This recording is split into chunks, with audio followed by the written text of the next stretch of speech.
Evangelho de Mateus, capítulo 19, versículos de 16 a 22. Aproximando-se dele um jovem, disse-lhe: Mestre, que hei de eu fazer de bom para alcançar a vida eterna? Jesus respondeu-lhe: Por que me interrogas acerca do que é bom? Um só é bom, Deus.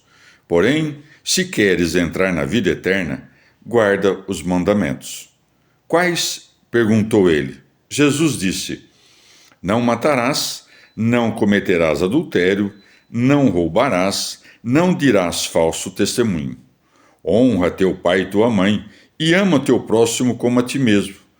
Disse-lhe o jovem: Tenho observado tudo isto desde a minha infância. O que me falta ainda? Jesus disse-lhe: Se queres ser perfeito, vai, vende o que tens e dá aos pobres, e terás um tesouro no céu. Depois vem e segue-me. O jovem, porém, tendo ouvido esta palavra, retirou-se triste, porque tinha muitos bens. Palavra da salvação. Comentário Mateus 19, de 16 a 22, Santo Agostinho. Alguém poderia crer que há alguma diferença entre as palavras de Mateus, por que me interrogas acerca do que é bom? E as de Lucas e Marcos, por que me chamas bom? Marcos 10, 18, Lucas 18, 19. As palavras, por que me interrogas acerca do que é bom, parecem se referir mais à pergunta do jovem: que hei de eu fazer de bom? Esta última frase contém ao mesmo tempo a palavra bom e a pergunta, enquanto que nas outras, bom mestre, não há pergunta. Compreende-se perfeitamente as duas passagens. Por que me chamas bom? E por que me interrogas acerca do que é bom? Dizem uma mesma coisa.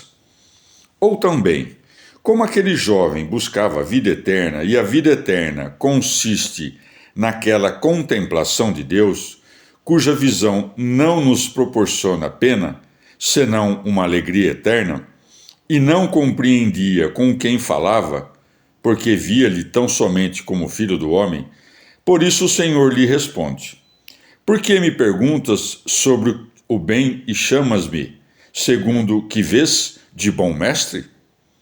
Nesta forma, o filho do homem aparecerá no juízo, não só para que a vejam os justos, mas também os ímpios, e esta visão não será um bem para aqueles que fizeram o mal. Mas, ademais, há em mim outra visão de minha forma, pela qual sou igual a Deus, porque há um só Deus, Pai, Filho e Espírito Santo, que é o único bem. Porque ninguém o vê para o luto e o choro, mas somente para a salvação e a verdadeira alegria.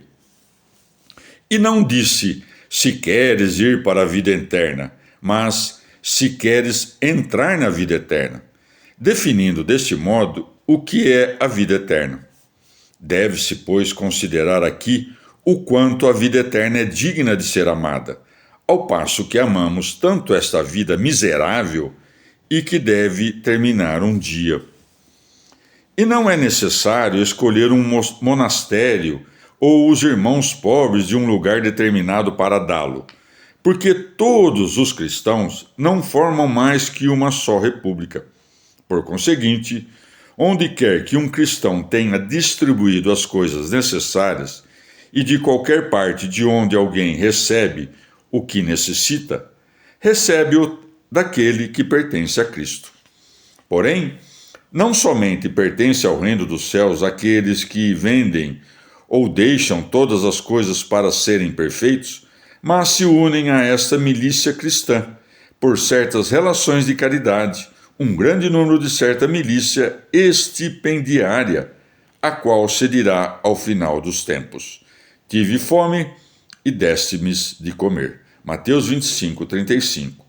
Longe de nós pensar que estes serão separados do reino dos céus ou vê-los como fora do Evangelho.